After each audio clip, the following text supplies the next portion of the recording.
hosts are Aziz and Alyssa, and welcome to a very special episode of Kids Talk Big. and today we've invited 9 specially selected kids to talk about big issues from artificial intelligence in society to Beauty standard impacting individuality. It doesn't sound like easy topics for kids to talk about, but let's find out. and this awesome episode is brought to you by Ebright and sponsored by Abyssina Hospital, AIA Eco-Ardents, Baskin Robbins, Zeus Coffee, Yukazan, and H2 Cosmetics. When it comes to kids, people tend to think that all we talk about is games and play. But now, let's introduce some guests who know how to talk big. Hi, my name is Hayden. I'm 10 years old and I can play the piano. Hi, my name is Zara Sofia. I am 11 years old and I love to draw. Hi, I'm Mariam and I'll be turning 16 this December and I love playing musical instruments. Freedom of expression. What does that mean to you guys? To me, it means the liberty to express what you're feeling, and this can be done in any form. For most people, they use their language, they articulate well to express themselves to others. But for some others, they prefer like dressing their own style to make themselves like, oh yeah, this is me. I'm expressing what I feel like myself, yeah. It can be like drawing, the way you dress up, like dancing, martial Like arts. what makes you like feel happy and be free. Yeah, what you think is the best for you. That's Yeah. how you express yourself. Very much true. What's your favorite way to express yourself? For me, because I've been a shy girl since I was young, but my parents have always put me in public speaking and speech and drama, so now I'm most comfortable with public speaking. I can go on showcases, I can join speaking competitions like Model United Nations to voice out my opinions. Yes. I think it's the same for me. We all like public speaking. We love public speaking. Yeah. How do you feel when you hear someone using slang or a different language, especially in this generation? I feel it's okay because as long as they express themselves, as long as they do whatever they think is best, I think it's okay. But in this generation where slangs like skibidi, sigma, or hayo, they don't really carry any meaning. And I've seen a lot of children use it to their teachers, and the teachers are like, what is skibidi? What is skibidi toilet? So it feels sort of there's going to be a gap. There's gonna be like expression issues if this thing becomes more critical. Yeah. It might be to the point where if they're giving like a speech, they have to use those terms. Yeah. Like good morning, Rizzler. Welcome to the Skibidi conference. Plus 1,000 aura. Yeah, plus 1,000. That's okay. How does like public speaking help you express yourself? So public speaking helps me express myself by what I put in the speech, because you can put whatever you want in the public speech, right? You can add your own words, you can add whatever you feel like is best. And I feel like when I'm doing my speech for public speaking, I always use words and articulate my words the way I want people to hear it, because I know that I can convey a message. Imagine like I'm talking about confidence. I have trouble with confidence. I can help people feel like they're not alone. Yeah. Have you ever felt like you couldn't express yourself before? And if so, how did you overcome it? Sometimes I feel like nervous, like talking like in front of people in public, because I feel like I'm not confident enough to like talk to in front of everybody. But the more I practice, like how like I want to stop being less confident in front of people, it's just by like, for me, I think I'll just like perform my speech in front of my parents or in front of my cat or even in front of the mirror, even though my cat doesn't really care.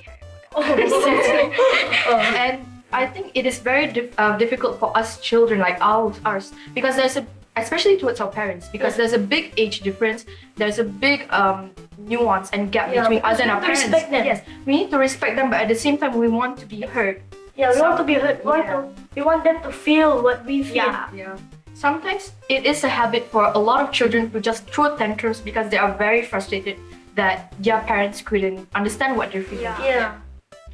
If you could invent a new word, what would it be and what would it be? Good at inventing. Invent a new word, a singular word that we all can use so that we can express the same feelings. Yeah. Wow, that would be difficult, but we should definitely improve from skibidi and we should definitely not use those words to express nothing. But it's a start. But it's a start. It's not technically a good start. It's not a good start, but it's a start. It is a start. Now, let's go to Malaysian Brands. Do you think that local brands are as good as branded items? I think they could be equally as good. It depends. It depends because, for example, we buy shoes from branded companies like Nike, and in contrast, we also use Bata to buy our school shoes, right? Both of them have their own quality. I feel like they can be used as what they're supposed to be used by, which is shoes to walk on, shoes to use as accessory. So I feel like they are as quality as other branded companies. Yes. Yeah. It's good to support our community. Have you ever noticed any differences in taste or quality between local brands and branded? So, I don't taste any difference. It's just they're special in different ways. For example, like Malaysian cuisine is different from like Western cuisine, you know? Yeah. Because Malaysians have different tastes, like preferences than people from other countries, right? Like for example, if you want to compare Calvin Klein, which is an internationally known brand, and also have you guys heard of Bonia? Is it like the leather brand from Malaysia? They create their own interpretation of a leather jacket or a denim jacket to fit the cultures of the culture within Malaysia, which is like so diverse. Yeah. What do you think about buying local? Is it important for us? Yes. So that we can support our community and promote more on our brands from Malaysia instead of using more branded items from outside. To show that we love our country, you know? Yes. Because Malaysian brands are also promoted even more during like Bulan Kemerdekaan, which is our Independence Month, right? So we can portray our pride for Malaysia during those moments. Like how much Malaysia has developed since the colonizers left our country, right? And it has also given a lot of opportunities, job opportunities to local people. So, how do you think local brands can compete with bigger brands? They are pretty much the same. You know, like they are like Malaysian brands like Secret Recipe, Zeus Coffee. In my opinion, local brands can compete with international brands. Have you ever heard of like the fashion designer Jimmy Choo? Yeah. He has innovated art in shoes that has put him on the map internationally. And when we're talking about brands, we can talk about artists as well. Like any Malaysian artist like Yuna, who has put herself on the international market. Yeah. What do you think? What do your parents think about buying local? Do they support it? Yeah. Like for my parents, like instead of buying like from the branded kinds of brand items from outside, it's kind of a bit like more, you know, like Yeah. So like my parents like buy more local brands instead of buying branded. For examples like groceries as well. Yeah. It is much more accessible and fresh to buy local supermarket items. Cheaper. Yeah, it's Yeah, cheaper. it's cheaper. If you compare to like Giant or Jaya Grocer, they do have their stuff. they do have different items imported into their markets. But it is just much cheaper, and you feel like home when you buy Malaysian brands, don't you? Yeah. If you could create your own local brand, what would it be? In my opinion, I feel like cuisine is such an important identity to our country. Malaysia has like established a lot of Malay cuisine restaurants like Secret Recipe, Madam Kwan's, Kopitiam. So I feel like if more people could work together and try our best to promote Malaysian cuisines into the international market, then I feel like our country would have a strong identity, and we could be more noted by other people from people. other Yeah, countries. from foreign people. Because our food is like It's Very amazing. delicious. Better like, than Singapore. better, Controversial better. even better than like the United Kingdom because Yeah. their food is so oily. Yes, that is so true. Fish and chips. Yeah, it holds a lot of heritage because it is our identity. There's a lot of diversity. For Chinese people, example, they love to eat nasi lemak as well, and I like to eat Hokkien mee. So we can sort of integrate ourselves into the cultures of other people in our country. Yes. And we're all united by food. Yeah. What do you think would make more kids want to try local groceries? Oh. Maybe we add like some cool designs onto the local groceries, like astronaut design, like cartoon designs, so that the kids will be More interested to will buy be local interested in brands. buying local brands. I've had this sort of approach before. I used to be so influenced to buy international brands because of YouTube videos, as I see, right? Like YouTube review videos. So I would urge my mom, "Mommy, please, can I buy the Bean Boozle challenge?" Like, exactly. So if we just endorse the local brands more, then maybe other kids would be interested to buy them, right? Mostly by promoting. Yeah. Yeah. So now we're going on to our final topic. Beauty standards. What do you think is beautiful? What does beauty mean to you guys? So beauty, it doesn't just come from the outside. Beauty also comes from the inside. Yeah. Because even if you dress nice, but you're arrogant, selfish, your looks don't mean Like, what's the anything. point of you There's like no dressing? point. So, Yeah. like, But even if you don't dress that nice, but you're thoughtful, you're kind-hearted, you're respectful, people will think you are beautiful. And beauty relies more on confidence because beauty is quite superficial. If you know you're beautiful inside, my father has said, if you know you're beautiful inside, then you'll be beautiful outside. So what's thoughts? Do you ever feel pressure to follow beauty trends? well, for me, these days, like a lot of people have been like, especially like you guys have heard about Sephora kids. Yes. No. Yeah, it has been true a lot inside like TikTok and YouTube, and like I think like they shouldn't know much about like skincares and makeup because like They're too young. yeah, they're too young to know about the this stuff. products are for people who like have dry skin. And stuff. Yeah. Their skin is fine, but they still want Yeah, it. they're kids. They're fine. Yeah, they're fine. And I feel like as you mature, when you grow older, as for me, because I'm a bit older, I have been pressured by social media, seeing all these pretty girls my age look like 20-year-olds, right? Going to the clubs and all that. I feel pressured to fit in as well, and that has sort of decreased my self-esteem. So I feel like it's a thing that should be addressed. What is your favorite way to express your own style? Like for me, how I express my own style is by how I style my clothes, like how I like express like how I dress nicely, how I dress comfily, and like how I dress beautiful. Yeah, like that. I find inspiration with other people I admire. So example, I find this girl beautiful. I would see, oh my god, what made me attracted to their beauty? Then I'll try to copy them and make it as my identity as well. That makes me feel empowered and beautiful myself. I don't express my beauty by wearing clothes because I believe that beauty comes from the inside. Do you think it's important to look a certain way to become beautiful? No. You can be beautiful in your own way. Yeah. You don't have to wear like beautiful dresses like so extra to be beautiful. Yeah. You just Have to be yourself. you just be yourself. That's what makes you beautiful. And beauty is an adjective, so people can feel beautiful about anything. Like a floor can be beautiful if people find the meaning behind it. Yes. Next question. Have you ever felt like you needed to change something about yourself to fit in? How did that make you feel? This is a deep question because I felt like that before because when I was growing up with some of my friends, they would always point out certain things about me that made me feel insecure. So I've had some challenges to sort of fit in with them, but now I'm comfortable with my own stuff. Yeah.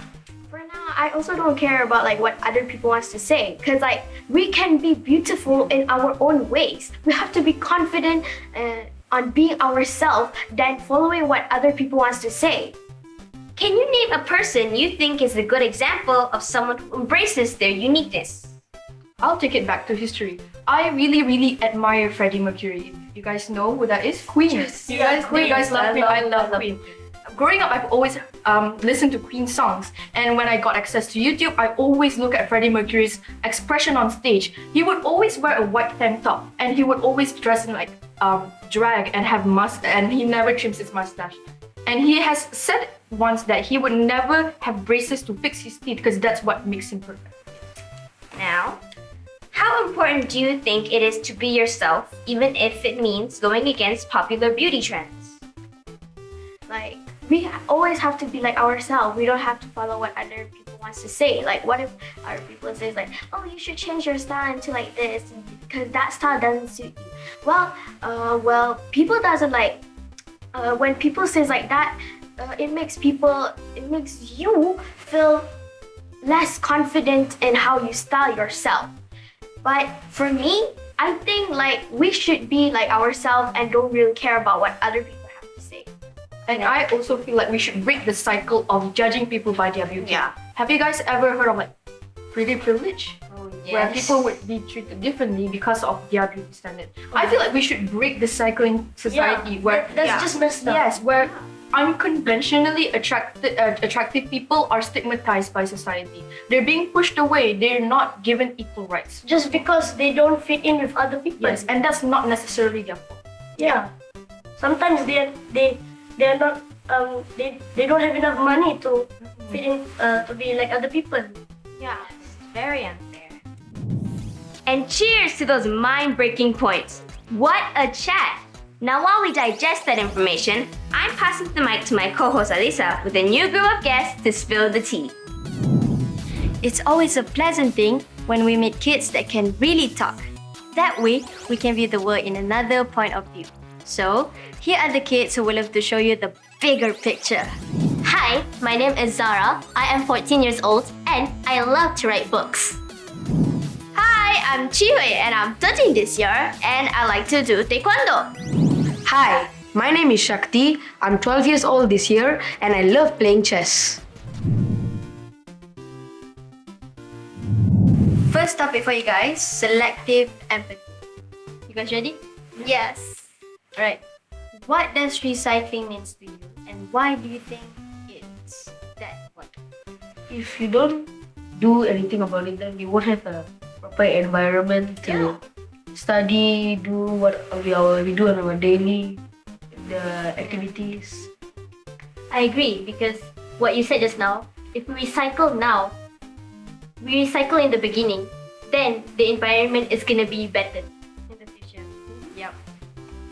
Do you think people are more concerned about recycling plastic straws than plastic bags or wrappers? Yeah, I think so. Because have you seen that one viral video of a beetle? No, I have No. not. I have actually not. Like, they got some straws stuck on the nose.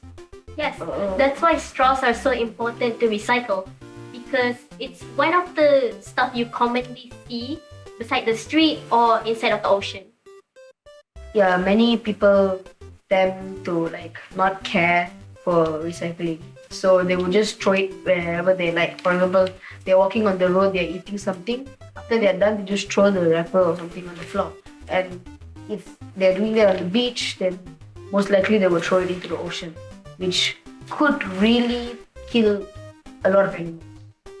Okay, how would you encourage your classmates to be more empathetic and towards all types of plastics, not just the ones they usually recycle? We could encourage them to do recycling by telling them what could happen if they didn't do it, and maybe if they really have that much of a concern, then they would follow what we do. And we also need to show them what to do if they don't know what to do. So you have to take action so that they follow. So that's why the saying actions speak more than words is true. Like rather than just telling them, You have to use the recycle bins. You don't litter everywhere. Instead of just saying, do it. Show your actions out. To show that they care, they could try replacing plastic straws with paper straws and water bottles with other type of bottles like Metal. metal. Yep. If you could change one thing about how people think about recycling plastics, what would it be? Maybe we could change the fact that many people feel like they need a reward if they want to do something. Many people would nowadays many people they want to do things and get something back in return. I agree, because then you can make recycling seem fun. By recycling, you can receive rewards and other gifts like food, money, and that's how to encourage other people to recycle more. Probably we could have a recycling competition. So the winner gets something back. So at the same time everyone does recycle. The more they recycle, the more benefit they'll get it back. Do you think teaching younger kids about recycling could help them develop empathy towards all types of plastics? You can put it into their syllabus, their studies, so that it become a habit for them when they grow up. For example, when you learn in school, you use moral values every day when you talk to people. You talk to people kindly and stuff. And you should always do recycling too. Make it a habit like many other things. Yeah, we learn moral in our daily classes, right? So same goes to recycle. Apply it in our daily life. Not just knowing we have to do recycling, but apply it. Do it, take actions. So, the next topic is called pandemic. What if another pandemic happens? What do you think about the idea of another pandemic happening, and how does it make you feel? Generally, a lot of people would feel like they would need to go incognito again. They need to stay at home, get used to being at home, like the lockdown when there was COVID. That feeling of getting used to it again is kind of hard, because when you're so used to going outside many times, when you try to get back into staying at home for the entire week, it's hard. Yeah. I agree. I like holidays, of course. Everyone likes holidays, public holidays once in a while. But if it's a lockdown, I'm fully locked in my house, I'm stuck in my house, I don't feel freedom. I don't like it.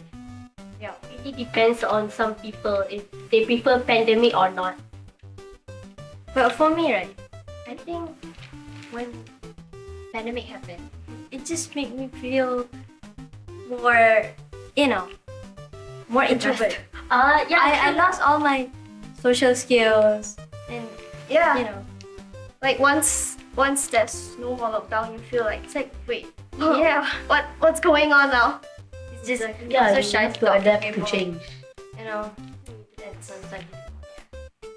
Okay, so what do you remember most about the last pandemic? Getting to do what we like at home. Yeah, That's the best spending part. quality time with Spending family. quality time with family. Online classes? Online classes. Do you guys no, More than 5 minutes. No, for my school, we had even if there was pandemic, every day we would have classes. Of course not on Saturday, Sunday, but every day, weekdays we would have classes because the teachers wanted us to learn. But when I was standard 2, now I'm standard 6. When I was standard 2, I only got 3 months to actually study properly, and then I had 2 months to study online, and then we had no more studies. What do you think are some important things we could do to prepare for another pandemic? Last time when we prepared for a pandemic, we weren't really prepared actually. Yeah. We didn't even study. A lot of us didn't study, especially those who are still in high school, tingkatan 1, tingkatan 2. They were lost in their studies, and basically everything was just back there, lost in the track, Yeah, and I think a good way to study, to practice and get ready, is that since last time we didn't get to practice, not knowing that COVID was going to become such a big thing. Now, if we know there's another pandemic coming, we can start to practice wearing masks early. We can start practice social distancing much more earlier. And when the pandemic comes, we'll be ready for it. And as like we had an experience before, I think we could be like more aware of our hygiene. But even if another pandemic happens, we could get used to it lah. You know? Yeah. So how do you think we can support each other emotionally if another pandemic happens?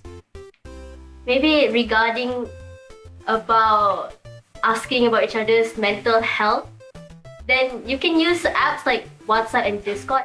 Discord especially is a very good app to message. Because Discord is like a multi-purpose thing. You can use it to text your friends and family. You can use it to create groups for games. Like there are many groups for all types of games. Even during the And what's one lesson you learned from the last pandemic that you think is really, really important? study more. Never leave out your studies. Yes. Like I said before. Study more. Take it more seriously. Yes. Take it more seriously. And because last pandemic, I don't think all of us thought that COVID was really that serious. Because when we were younger, we were like thinking, "Oh, what is this like?" It's just something small. Most of us will think like that unless our parents are like really into concern. Yes. So like, the pandemic made you more mature, is it? Yes, maybe that can also be one because you're always going to be stuck at home. You can, like the only thing you can do is talk to yourself, talk to your parents, and play games. Yeah. Okay, so I've got the last topic for you, and it's called mental and physical health. So what do you do when you need to take a break for your mental health? Take a break. We could take rest. Take a rest. You could, for example, you can do what you like. You can listen to music. Not like take things that seriously. If you wanna like take a rest for your mental health. Always take a rest. Always take a break. Don't stress yourself too much. So what do you guys usually do on weekends, you know? I just want to know your hobbies. Sure. I mean, on weekends, Yeah. I just most of the time it is just tournaments. On your phones. Oh. Tournaments. Tournaments. Chess tournaments. I go for a lot. So like, it's either I go for every weekend once or every weekend twice. So either both days or just once. I draw and write books a lot. It's because I actually have a skill for that. One specific ability to draw and write. And it basically relaxes my mind. I like taekwondo. I really enjoy it. Okay, that's good to So know. like basically for my Sundays it's I have 2 classes of taekwondo. So my Sunday is quite a busy day. Alright. Okay, I would like to ask you, Yeah. what do you do on weekends? What do I do on weekends? Recently, I really like natural disaster movies. Natural disasters. They're very interesting. How do you think your feelings affect your physical health? Well, by thinking very negativity in such topics, I feel like negativity obviously affects our lives, and we shouldn't really think about negativity things in the first place. Only think about the positive things. And in order to become a positive person, you just need to learn how to cope with your lifestyle. Like for example, like you have depression, like it would actually like hurt you a lot on physically, as like you probably some people commit suicide or do something else to hurt themselves. Yeah, probably if you're thinking negatively, then maybe like you don't have the energy to do things because you're so down and sad by that one thing. So basically, you cannot like overthink, right? Overthinking is bad. Yes. Sometimes you can like overthink about it, but not too much. To the point that you just feel like you wanna, understand. Do you guys think you're a overthinker person? I see this. Yeah. Yeah. I think me too. Yeah. How do you handle feelings when you're feeling sad or stressed? Do something that we like to do. For example, if I just like got maybe like I just finished an argument with one of my friends, I could go. Normally when I come back from school, I will just straight away like either I will take a nap and try not to think about it a lot, or I will just go to my laptop or do something like I would either play games, listen to music, many things. What kind of music you like? Oh my god. Because- As a 'cause- person, Yeah. I really love to listen to. I don't know what I don't know what type of genre, but I just know like I like listening to Tamil music. Like the one that you were just playing just now. Yes. Who do you talk to when you need help or someone to listen? I talk to myself. You talk to yourself. Yeah, in the mirror or something. It's normal that way. Really common for me. So if I like got off an argument with my parents and I can't talk to my parents, then I'll just look myself in the mirror. I'll be like, I hate this much. I hate this. I can't do anything. True. Yeah, me too. But sometimes I'll choose to tell my friend, which I really trust. Like sometimes, like I don't know that feeling, but you'll feel embarrassed to tell your parents about some things. Then I'll just choose to tell my friends. Do you think it's important to have friends for your happiness? As I said just now, like we could share our feelings with some friends like we really trust. They could give us like emotional support, which is really important. This is just like answer from me, because I think most people would just agree and say that they want to have friends for their happiness. But I mean, if you can like talk to your parents, talk to your siblings, then I don't think there's really much need to talk to your friends, because you don't see your friends every day, but you see your family members every day. So maybe it'll be wiser to talk to them. Yes, you're right. Because we have family, we have ourselves to rely on. As the person who owns this personality, I feel like we should know ourselves more than our friends. Do you express your feelings when you're sad or upset? And if you do, how you do it? Like, when you're feeling sad, you just post a story or something. Just, On WhatsApp. Yeah. If I'm feeling sad, I mean, the first thing I would do is like go to my WhatsApp and I'll just start texting to my friend, just start a random conversation. Just that like gets me away from the feeling, just to something new.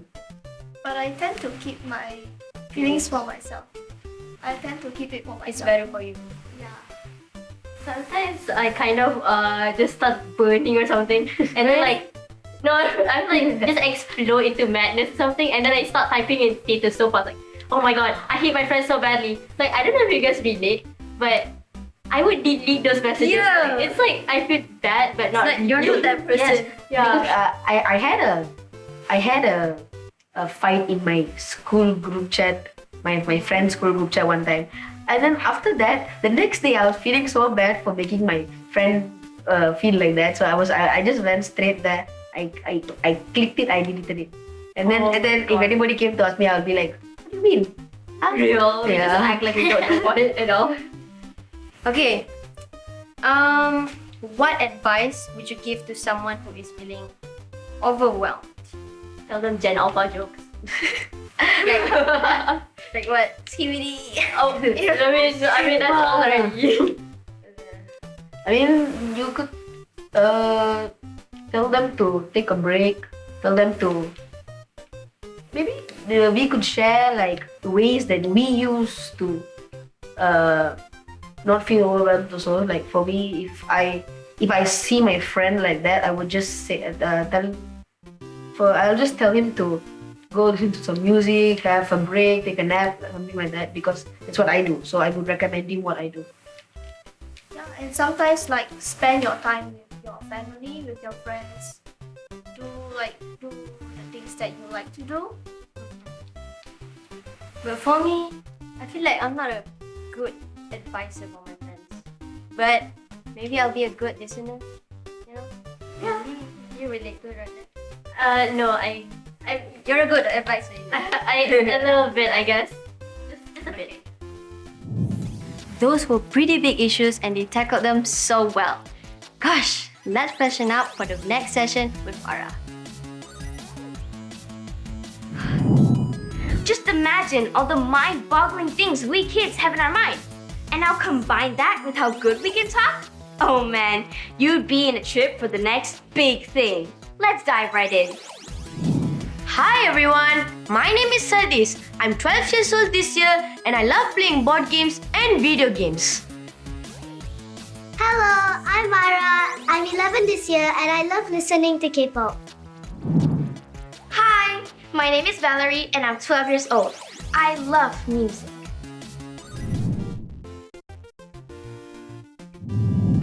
Hi guys, welcome back. Now, let's talk about food intake.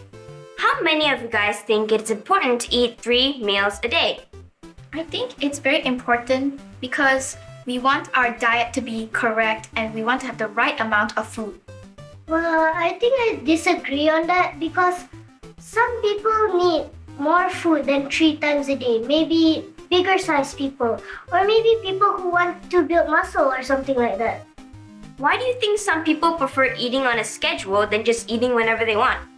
Eating on a schedule is like they are getting the right nutrition throughout the day. Even if they are not hungry, they are getting the right nutrition. Like for lunch, they are eating a lot of vegetables, so they get the great amount of nutrition.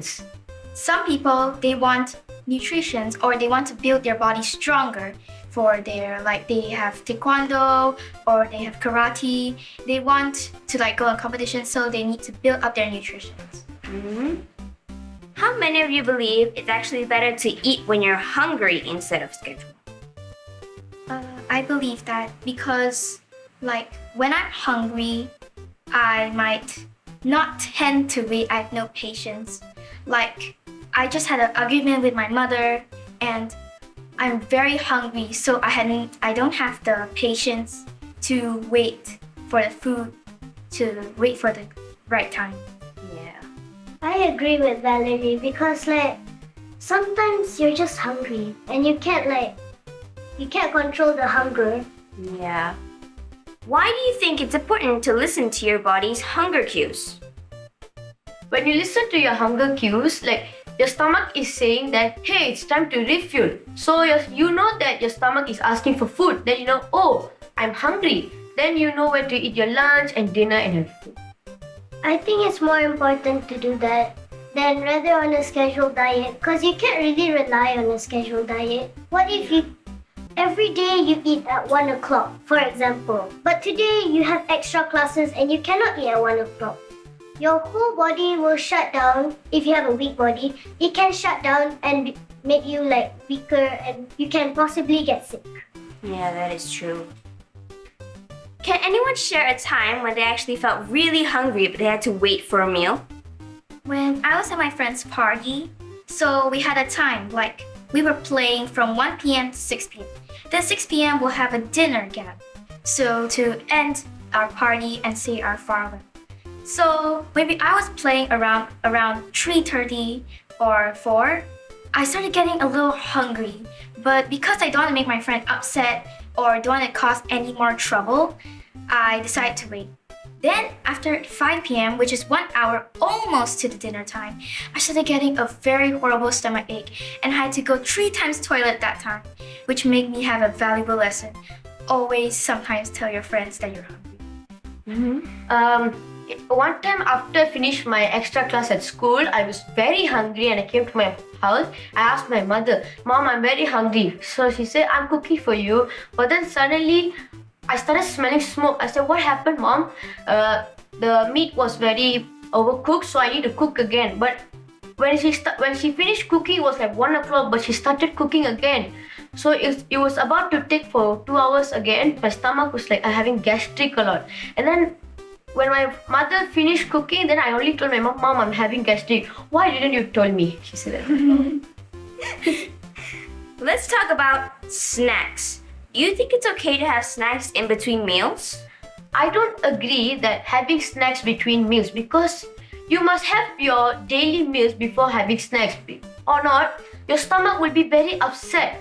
Because if you're eating chips has a lot of air. So you can't just eat air and then eat your lunch. That will definitely cause you stomach pain. I mean, I disagree with Satis because sometimes you don't, like in my scenario, I didn't have time to eat and I had to go to my tuition. Maybe you can have a small snack in the car. Maybe cucumbers or carrots, something healthy. When we think of snacks, we always think of chips and candy, but no, there's always healthy snacks. That is also true. If you had to choose, would you prefer having 3 big meals a day or smaller meals and snacks throughout the day? I would choose to have 3 big meals a day because I'm a person who gets hungry a lot. And when I eat, I could eat a lot of food. So I would prefer the bigger one. I would not choose the smaller one, so to prevent me to get hungry again. I agree with Valerie, because eating small meals, like, it won't fit your stomach, because if you eat smaller meals, your stomach will be asking for more. So I agree eating 3 big meals because it will be definitely good for your stomach and it might be a healthy meal. What about you, Ara? I actually think it's better to have smaller meals and snacks throughout the day.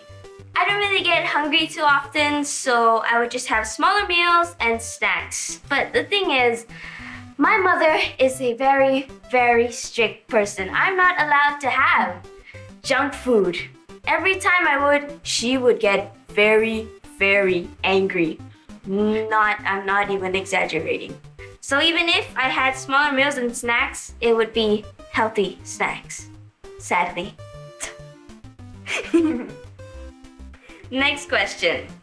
What advice would you give to someone about finding a good balance between eating on a schedule and listening to their hunger? I would give them advice that they could choose if they want to follow a schedule or they want to follow their stomach. Because some people are different. Some people would just follow their hunger and some of them would just follow their schedule. I agree with Valerie. Like she said, not everybody is the same. Some people need more nutrients, and other people maybe need more proteins or less, according to their diet basically. I rather have 3 meals a day so that my schedule is first of all on point, and second of all I won't get hungry maybe in different timings. Before we move on to our next topic, we actually have a sweet treat to give our guests. That looks so good. What flavor is that? I'm unsure, but it tastes like vanilla with chocolate and some chocolate chunks. Can I try some? Sure. What did you get? I'm not quite sure, but I think it was some mango, strawberry and vanilla with some chocolate chips on it. It tastes really good. That sounds so good. Yeah. I would try a bit. I'm watching my diet. Now, the next topic. Mastering the art of balance. What activities do you find most refreshing during a break? Probably reading some books or having some ice cream. I would probably split my balance by studying and playing. For example, after my school, I will definitely go for tuitions and I will do my homework and study. After my tuitions, I will definitely go with my friends and play football or basketball and all other sports. How often do you think we should take breaks while working or studying? I think we should take breaks, maybe 10 to 15 minutes throughout the whole process of what we're doing.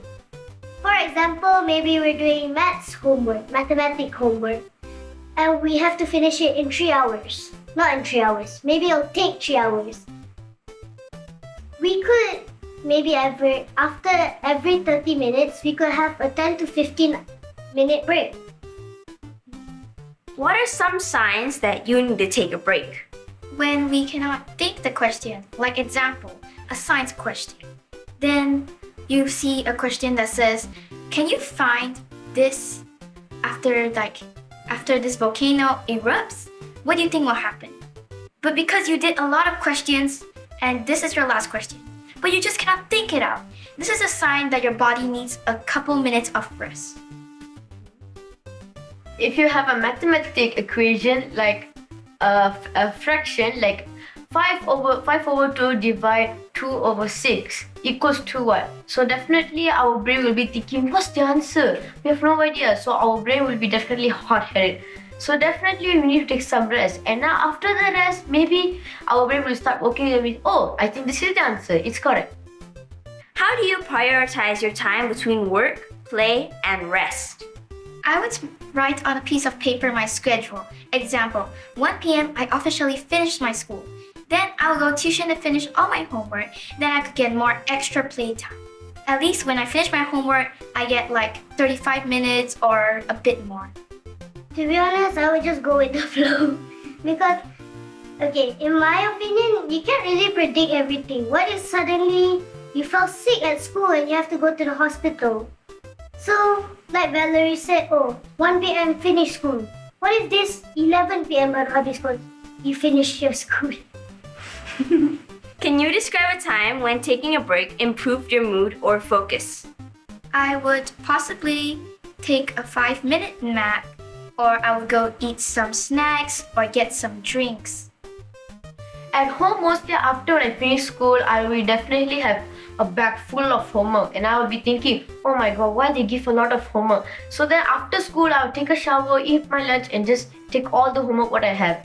So definitely I will have an English essay, mathematical equation, science equation, like that all. So what do I do if I feel very if I don't know the equation? Maybe I'll go to my fridge and take like a chocolate or eat like that or just like relax and then after I'll come back later to do my homework.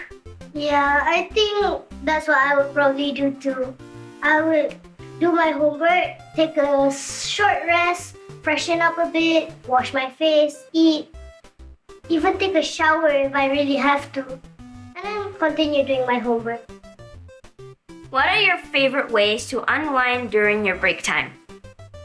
My favorite way is probably from reading. It's either reading, eating, or sleeping. I love doing all of those. Yes, we all do. My favorite way is normally playing with my friends because I don't usually meet my friends at all. All the only days I meet is Saturday and Sundays. So whenever I go meet my friends, I will go play football with them or maybe in half an hour play some games like that. How do you think constant work without breaks affect your mental health? For example, if someone is working very hard and then they are like load carriers, they carry like a bag of maybe rocks like that, they feel very tired. And then when they come back home, they feel tired, but then they will be like, I don't want to sleep, I don't want to rest. This can cause them very tired and then they might not be tired and then they won't sleep next time. I disagree with him because some people, they might be very hardworking and they want to, example, the exam is tomorrow, and some people, they do not want to have a break so they could get a better score. But Ara, what do you think about the question? I think that if you don't take breaks within your work, your mind will overheat and you would crash like a computer. So it's important to take breaks when you're doing work or else you will crash. And now let's move on to our final topic, artificial intelligence.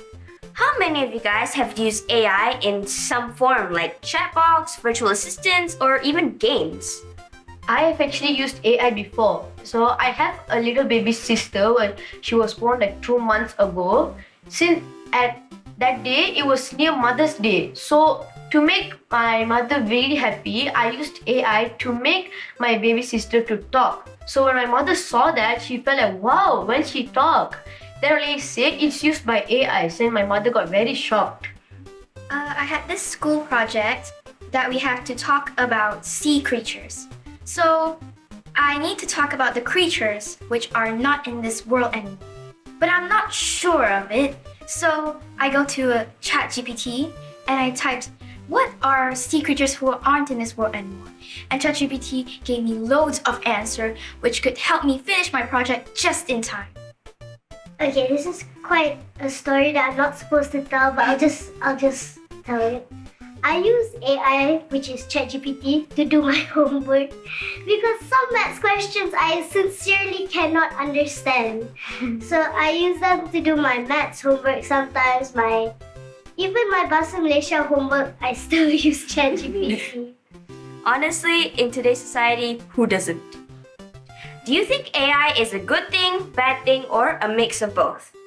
It's probably a mix of both because the goods of AI, they could help you finish your homework or help you find those information that you want to find.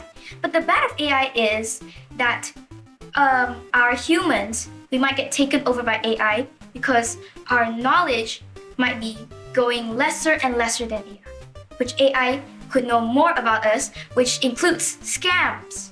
Yes, that's very true. I agree with Valerie because I'm sure if we overuse AI, kids in the future will depend on it. They won't use their actual brains to think. They'll be like, you know what, let me just ask AI. And then they use AI, they get the answer. But they never think. They never use their brain. Are there any specific areas in your daily life where you think AI could help you a little more? Probably it's canteen. I don't have enough cash, but at my school allows touch and go, grab pay, so I could use those apps to pay money and I don't need to just have an empty stomach walking around the canteen. I say homework. Yes, Homework definitely. is my worst enemy. On the flip side, are there any things about AI that make you a little worried or unsure? Maybe I would be very worried about AI today because AI is actually good. It's actually give us more information that we don't know. But if you see, if today's kids, if they use AI, they will just depend on it and then they'll be very lazy. Just depend. I will use ChatGPT. I will just use this AI. Just use that. They want hard work. They won't just do by themselves. They just depend on AI. Yeah. AI also could take over every job one day, even surgery, even serving cafes they could take over. How do you think schools should teach students about AI? What do you want to learn? Maybe they can teach the school about AI like coding, because if you see kids, they always be in the phone like TikTok, games or that, but they don't know what's the purpose, how they made the game, how did they do that. So with AI, they can learn coding, so they know, oh, this is how the games are made. And if we have AI or at school, or if the teachers want to teach it, I think AI is a very complex topic, and I'm not sure how the teachers will get to smaller it down, make it smaller. Maybe they can teach in universities? AI is very, very complicated.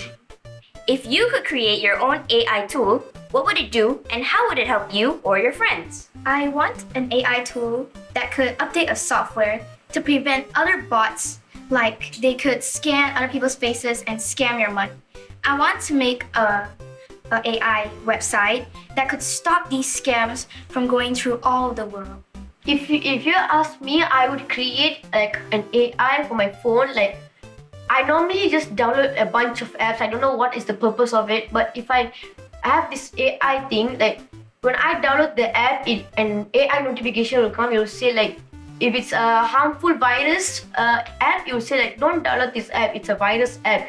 It has this kind of things in this app, so I will know, okay, which one should I download, which one should I don't download.